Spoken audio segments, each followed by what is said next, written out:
Ruby sat on the steps of their small ramshackle house and cried silently. She tried to do it inconspicuously so that no one would see, especially her older brothers, who were always making fun of her. The girl had a warm and affectionate relationship only with her younger brother Tommy, whom she constantly looked after while her mother was at work. And Mother had to work hard because the father of the family was constantly drinking, often taking the money earned by the woman, and it was increasingly difficult for her to survive with 4 children. Ruby pitied her mother and loved her and her younger brother, but she felt only disgust for her father and older brothers, so much like him. Ruby's family lived on the outskirts of town, so she had to get up very early for school.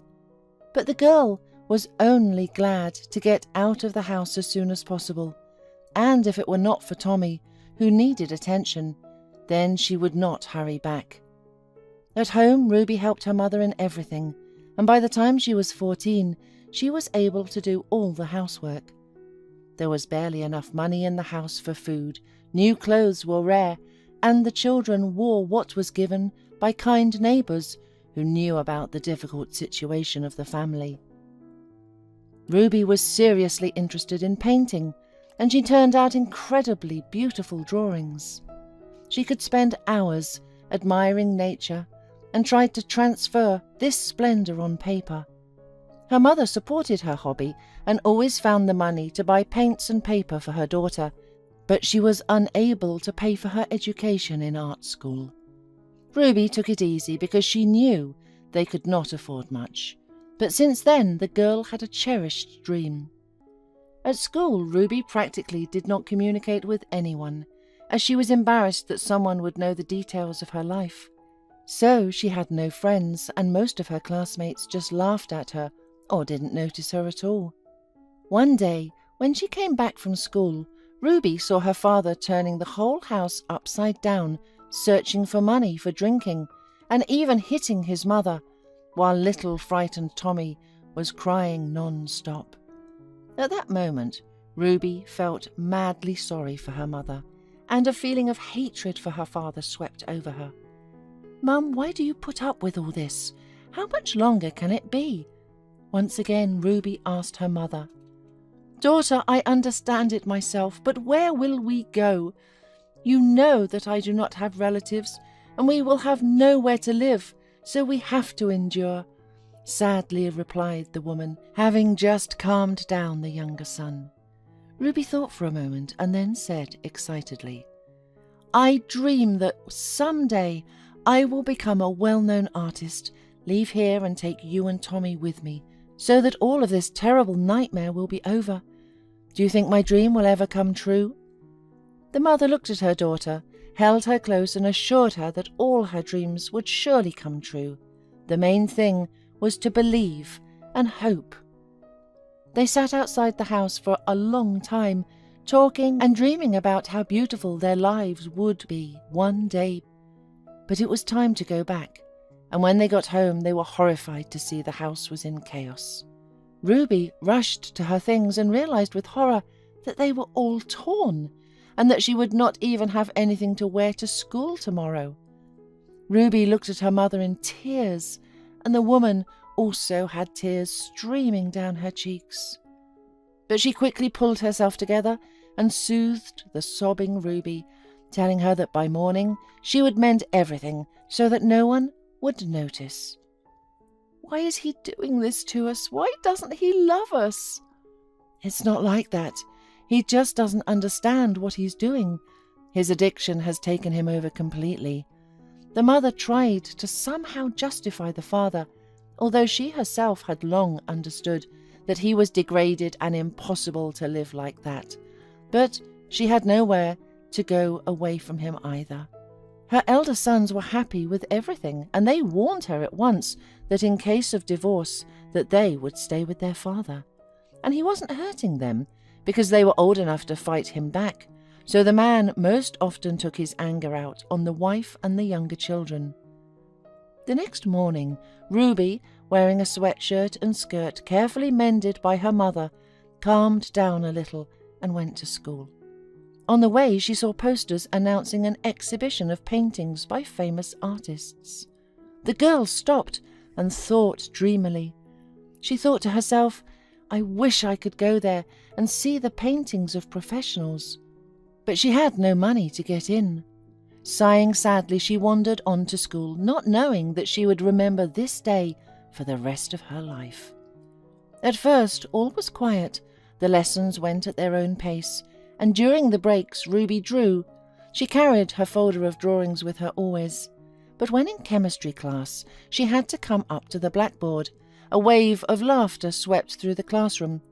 Her classmates noticed the patches on her clothes and began to mock Ruby, and even the teacher could not pacify them. Barely able to hold back the tears, Ruby returned to her seat and was horrified to see that someone had grabbed her folder and that they were already hopelessly ruined drawings lying all over the classroom. "Stop it! Why?" shouted Ruby, trying to gather the surviving papers. After collecting what she could, she rushed out of the classroom, accompanied by the insulting shouts of her cruel classmates.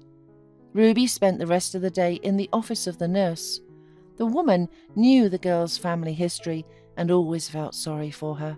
So when she met Ruby in the hallway crying, she immediately took her to her. Ruby was hysterical, not understanding why she had been treated so cruelly. The nurse gave her a sedative and tried to distract her from her thoughts of what had happened.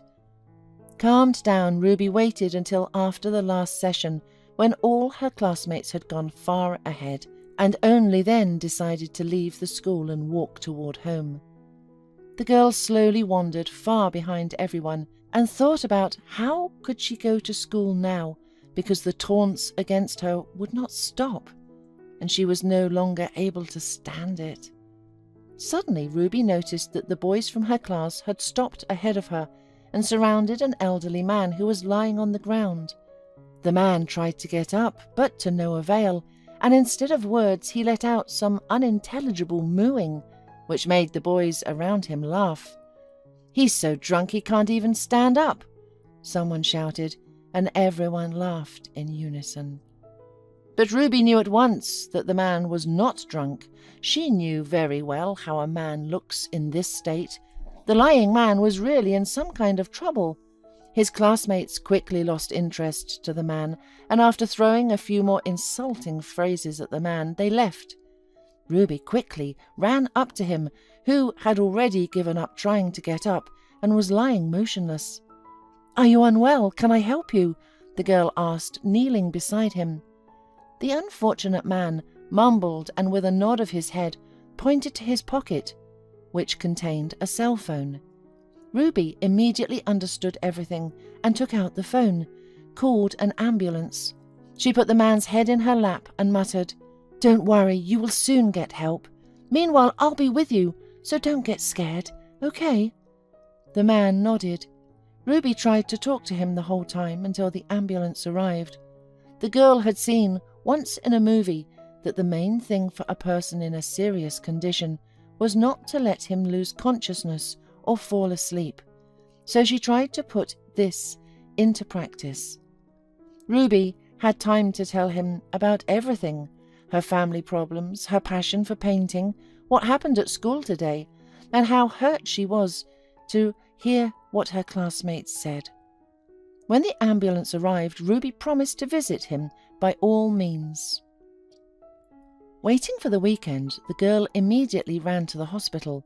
She did not know the name of the man she rescued, but after describing him and giving the date when he was brought, she managed to find out the ward number. Upon entering him, Ruby noted that the man looked much better. She said hello and apologized for not being able to bring him any presents. "Thank you for everything, my angel," said the man quietly, looking at the embarrassed Ruby. "You are a very kind girl, and I want to help you. Write your name and address on a piece of paper, and I will definitely find you. In the meantime, take a business card on the nightstand with it. You can get free admission to the art exhibition in your town." 2 weeks passed and Ruby went to the exhibition, taking her usual folder of drawings with her. She was allowed in, and when she went inside and looked around a bit, the very man she had saved came up to her. "Hello, my angel. I've been waiting for you to come. Do you like it here?" he asked with a smile. "Very much. Thank you so much. I've been longing to be at this exhibition," Ruby replied admiringly, with genuine delight in her eyes. "I am the owner of a gallery in the capital. My name is Mr. Evans, and as of today, you can visit any of my exhibitions for free. By the way, I never thanked you. I paid for all the tuition for you at your painting school, so it's all in your hands now." Hearing this, Ruby couldn't hold back tears of joy, and after thanking Mr. Evans, she cried, "Why are you crying? You should be happy, and you never showed me your drawings as you promised," the man continued to say with a smile. Ruby handed him her folder, and when Mr. Evans saw her work, he added affectionately, "You have talent, my angel, a real talent." In less than 2 years since Ruby began her studies in art school, she had already presented her first work at one of the exhibitions organized by Mr. Evans.